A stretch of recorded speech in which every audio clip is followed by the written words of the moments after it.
Olá, sejam bem-vindos a mais uma edição do nosso Nedcast acadêmico.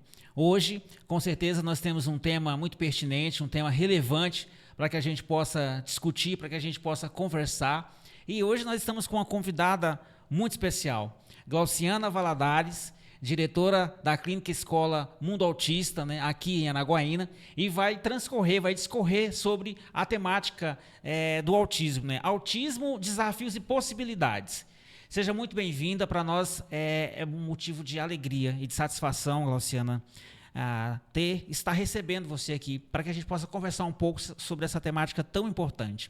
Vou passar a palavra para a nossa querida Adriana. A Adriana vai iniciar a abertura das perguntas e fique super à vontade, seja muito bem-vinda. Boa tarde, pessoal. É um prazer estarmos mais uma vez no Nedcast com a Glauciana. Seja bem-vinda à nossa instituição. É um prazer recebê-la. Glauciana, poderia explicar para o nosso público o que é o autismo e quais as causas do autismo? Em primeiro lugar, eu quero agradecer imensamente o convite e a oportunidade de fazer parte dessa nova sociedade que busca disseminar a inclusão, promover e garantir os direitos, né, na infância e juventude, sem esquecer de ofertar dignidade na vida adulta de uma pessoa com autismo. Parabenizar aos idealizadores desse projeto, do Nedcast, e ter como segunda edição, ter na sua pauta o autismo é algo maravilhoso, pertinente, como falou o nosso querido Ronaldo. E o autismo, ele é uma condição neurobiológica que altera o desenvolvimento cerebral. O processamento cerebral de uma criança com autismo, ele é diferente. Gera prejuízos na comunicação social, na interação e comportamental também, desencadeando padrões restritos, repetitivos, estereotipados, ritualísticos, apego excessivo a objetos, interesses, lugares. E sobre a causa, ainda não existe a conclusão do estudo sobre a etiologia do autismo. O que causa o autismo? Sabe-se, né, diante das pesquisas, do avanço da ciência, que é um transtorno multifatorial, de causa genética, e que a gente tem que estar observando os sinais e sintomas. O autismo não é o problema é a desinformação. Porque a desinformação, ela gera o pré-julgamento, ela gera o preconceito. Você, ao sair, você está no restaurante e se depara com uma criança se jogando no chão e gritando, se esperneando, batendo na mãe ou no pai. Então, o primeiro pensamento que vem às pessoas é: nossa, falta, né, de uma correção, ou a criança está desobediente. Mas, por trás de um comportamento disfuncional ou inadequado, existe, né, um porquê que deve ser investigado.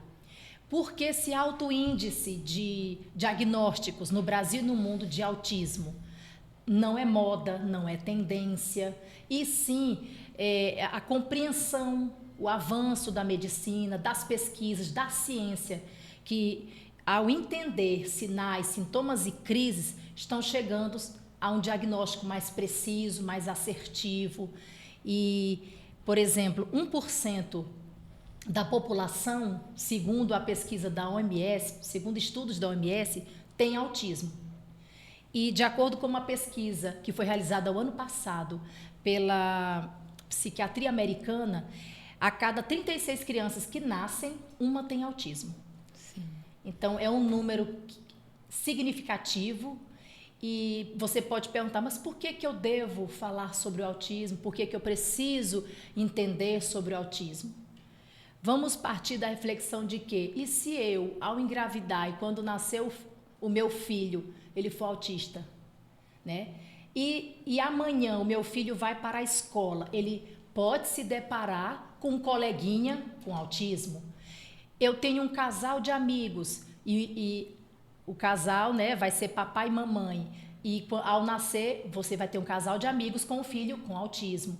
Então, a sociedade, ela tem que buscar cada vez mais informar-se para compreender e entender essa nova sociedade, que é a neurodivergente, que é uma sociedade que precisa se adequar, né? Porque para adequar-se para poder romper as barreiras. Que barreiras são essas? Que a gente limita que a inclusão aconteça. São barreiras arquitetônicas, são barreiras conceituais, são barreiras atitudinais, são barreiras comunicacionais. Quando a gente fala, esse menino tem um jeito de doido, não. Isso é um sofrimento para a família, né? Essa nomenclatura que já é obsoleta, né? Com o avanço dos estudos, tudo tem um porquê e deve ser investigado. Então, por que a gente fala transtorno do espectro? Porque o espectro, ele envolve uma diversidade, uma gama de características, de sinais, de sintomas e comorbidades associadas ao transtorno. Que comorbidades são essas? Pode ser um TDAH, pode ser um TOD, que é o transtorno opositor desafiador, pode ser uma epilepsia, pode ser um transtorno de ansiedade generalizada, pode ser uma deficiência intelectual. Então, eu não posso só, num olhar, dizer que a criança tem o autismo. Existe todo um processo de avaliação, de triagem, até chegar a um diagnóstico. Sim. E tem que ter muito cuidado com uma avaliação. A avaliação tem que ser bem feita, para que a gente não possa chegar a um falso positivo ou falso negativo. Então, a avaliação ela tem que ser bem feita por médicos. Como que acontece a questão do diagnóstico? O médico, que nós temos lá na clínica, médicos especialistas em psiquiatria, né, com vasta experiência em psiquiatria infantil. Então, ao observar os sinais e sintomas, eles vão verificar se a criança precisa de um tratamento. Sim, muito obrigada pela resposta. E só complementando, o autismo, ele não é uma doença, ele não é uma deficiência física, ele não tem jeito, ele não tem características, e ele não tem cura, mas ele tem melhoras dos sintomas, o que leva a uma pessoa ter, sim, qualidade de vida, autonomia e independência. Muito bem, continuando nossas perguntas. Glauciana, você pode falar um pouco da clínica do mundo autista e quais as metodologias aplicadas? Sim, a Clínica Escola Mundo Autista ela foi criada em 2016, a partir de um movimento de pais e familiares de pessoas com autismo, né? Que na sua família tinha alguém com autismo, os filhos, né? Principalmente, e houve esse movimento. A prefeitura, em 2016, ela abraçou e compreendeu essa causa e assim foi criada a instituição. Atualmente, nós atendemos 600 alunos / pacientes, porque o âmbito lá é terapêutico, é clínico, é mantida por um tripé de secretarias. Secretaria Municipal da Educação, Secretaria Municipal da Saúde e Secretaria Municipal de Assistência Social. Todas vinculadas à Prefeitura Municipal, que é a principal e única mantenedora da Clínica Escola Mundo Autista. Hoje eu tenho mais de 68 servidores, eu tenho em torno de 33 terapeutas que ajudam nesse desenvolvimento de habilidades, que é feita uma anamnese, é feita uma entrevista com os pais e, a partir disso, observando os prejuízos que a criança tem, sejam eles na comunicação verbal ou não verbal, sejam eles no comportamento, em querer responder a comandos, a regras. Nós temos toda uma estrutura de profissionais capacitados, especialistas na área, para atuarem e ajudar a criança e a família. Perfeito. Glauciana, um ponto importante que você trouxe para a gente como informação e conhecimento, o autismo ele não é uma doença. Isso. E essa informação, eu acredito que ela tem um peso e uma relevância significativa para uma mudança de percepção. Isso. até para que a gente possa olhar, né, para aquela realidade e saber como lidar com essa realidade. Diante disso, você poderia explanar para nós um pouquinho no seguinte sentido. Por exemplo, a luz, por exemplo, para alguém que tem o espectro autista. A luz ela pode ser um problema, dependendo da intensidade, dependendo da temperatura. Sim. Ou, por exemplo, também a grafia. Né? Às vezes o autista ele não consegue, dependendo da letra, ele não consegue acompanhar, né? Porque pode confundir ali, certo? Dentro da clínica, com as metodologias aplicadas, como lidar com essas adaptabilidades, né? Como trabalhar, né? Uma forma de, por exemplo, os ambientes são projetados, são pensados para esse, né? Para essa pessoa com deficiência.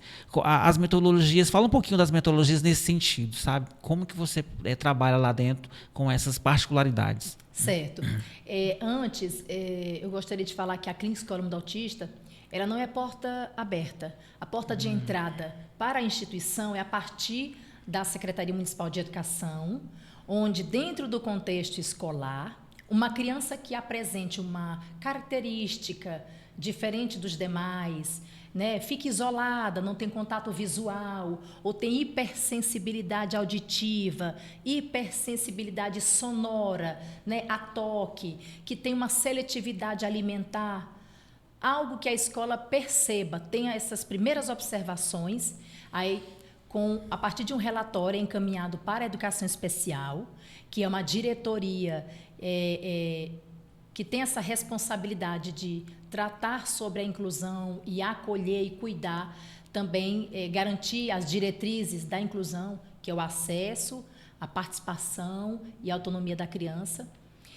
E dentro da educação especial tem uma equipe multiprofissional, que faz uma avaliação escolar, vendo que realmente, a partir da queixa da escola, a criança apresenta características que fazem parte do espectro do autismo, aí sim, encaminha-se para a Clínica Escola Mundo Autista.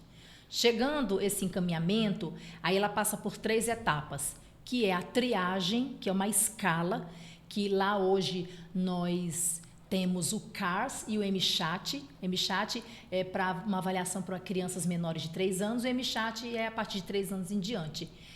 E depois dessa avaliação, né, que é feita na triagem, vai-se para a avaliação multiprofissional, que é composta por profissionais da área da educação física, a área da psicopedagogia, a área da assistência social, a área da enfermagem, que observam de forma ampla a criança, sim, no contexto social, no contexto da aprendizagem, e depois é realizado um parecer. Sugerimos, né, que a criança tenha as terapias para poder adquirir as habilidades cognitivas ou as habilidades de socialização. E aí sim, chega a avaliação médica. O médico, a partir de todos aqueles documentos preliminares realizados por profissionais também experientes na área, ela, observando também sempre a criança e também para o documento, ela vai verificando se há ou não realmente traços de autismo. E pode diagnosticar como o TEA, né, que é o F84, ou descartar também. Sendo diagnosticado com autismo, aí sim ela vai ser inserida no fluxo da Clínica Escola Mundo Autista, nas terapias.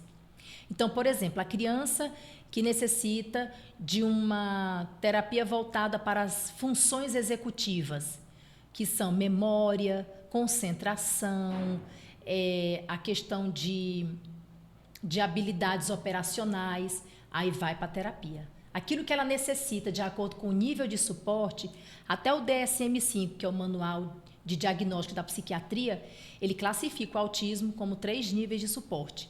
Nível de suporte 1, nível de suporte 2 e nível de suporte 3. Depende muito do grau de comprometimento da criança. Se ela fala, mas ela não compreende o que fala, ela lê, mas não compreende para poder reler para você e explicar. Se ela se autolesiona, se ela se morde, bate a cabeça para poder se regular, então é um outro nível de suporte, já é um nível de suporte 3, que precisa realmente de terapias constantemente, né, para poder desenvolver as habilidades e ter uma vida independente. E a de nível de suporte 1, elas são para atividades diárias, né, do dia a dia. São questões pontuais que a criança precisa realmente de um suporte. Se a criança tem dificuldades na comunicação, aí o médico avaliando essa dificuldade da fala, a criança não é não verbal, ela aponta, mas não verbaliza o que quer. Então, a médica já coloca inserir na terapia com a fonoaudiologia, para trabalhar a questão de fonoarticulatório. Aí, se a médica também entrevista com a mãe, perceber que tem uma seletividade alimentar, aí solicita a inserção dela na terapia nutricional. Então, é observando a criança que o médico vai verificar quais terapias serão necessárias e adequadas e eficazes para ajudar aquela criança a se desenvolver, não só na clínica. O avanço da criança, ela deve acontecer na clínica e também o avanço deve acontecer na escola, na família. Não adianta ela lá na clínica, né, ficar tranquila, né, com o terapeuta, sim, mas no contexto familiar se reforça um outro tipo de atividade. Aí a criança realmente ela desregula, né, o barulho, né, pode também desregular uma criança, porque ela tem hipersensibilidade auditiva.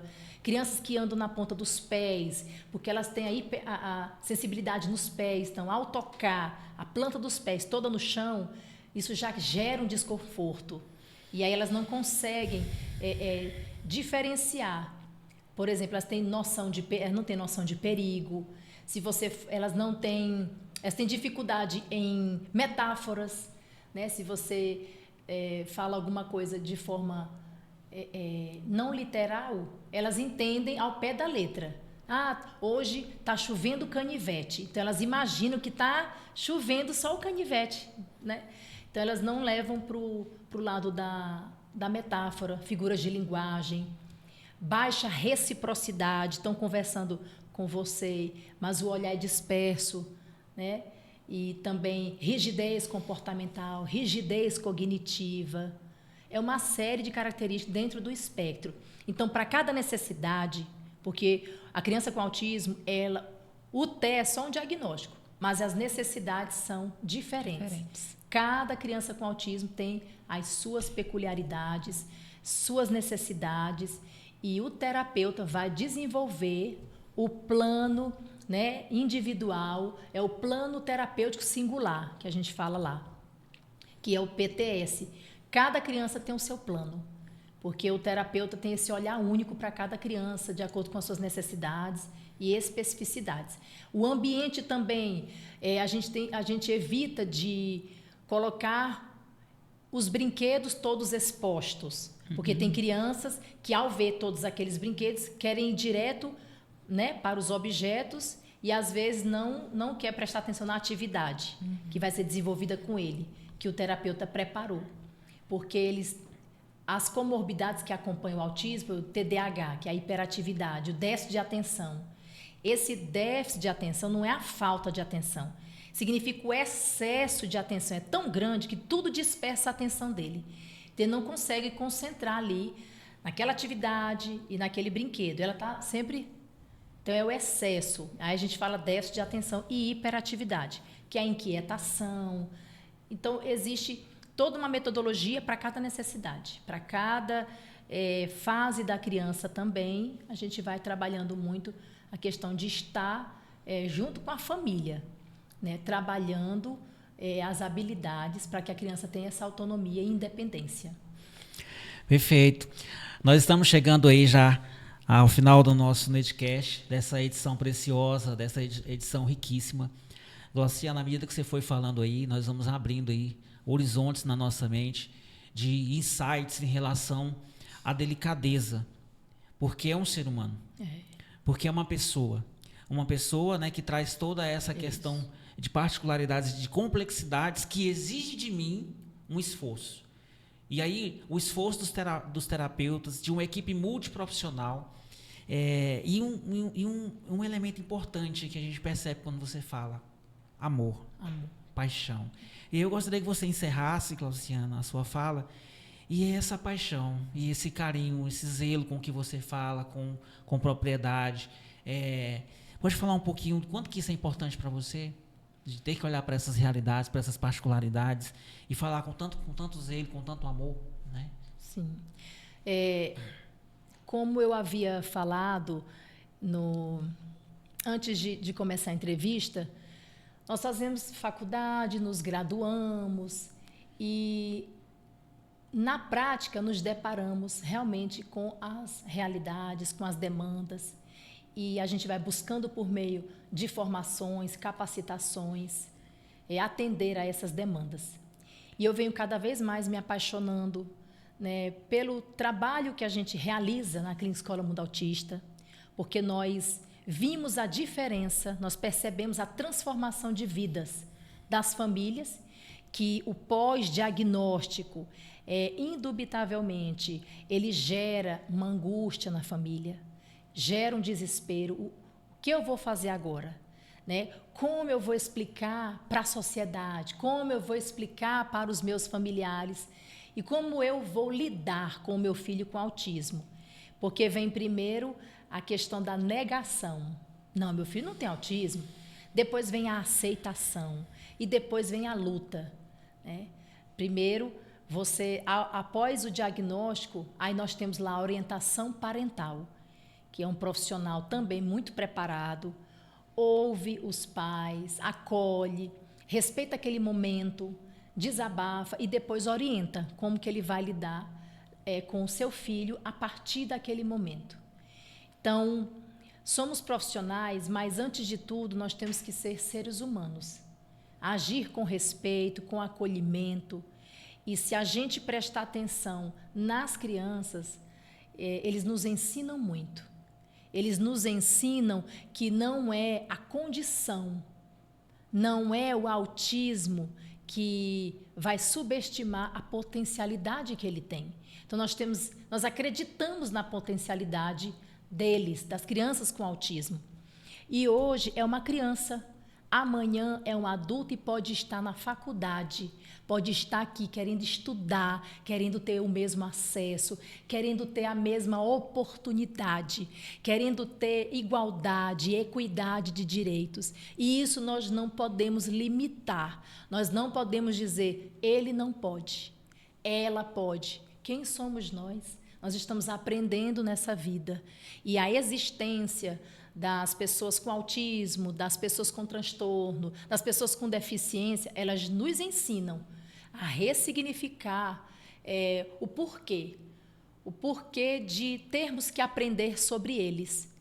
Porque não é a semelhança que nos ensina, são as diferenças. E é muito importante a gente estar aberto à inclusão.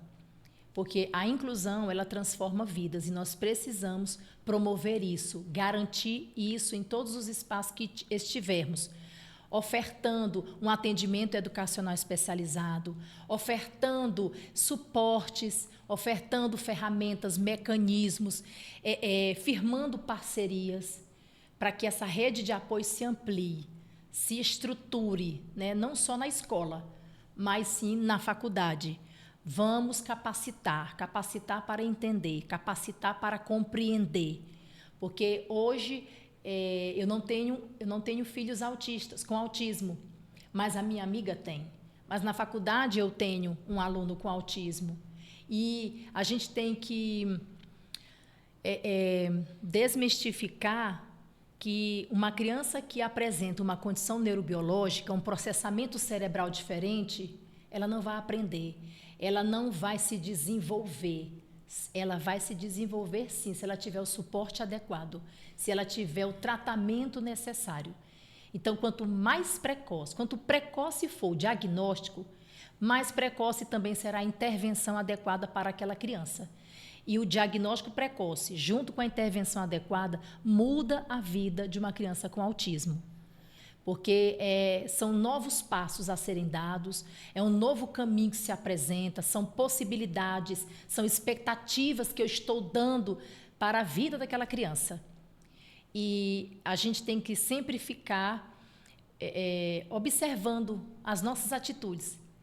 Né? Quando a gente tenta julgar, não, mas ele também pode, ele precisa de apoio e ele com esse apoio ele vai desenvolver.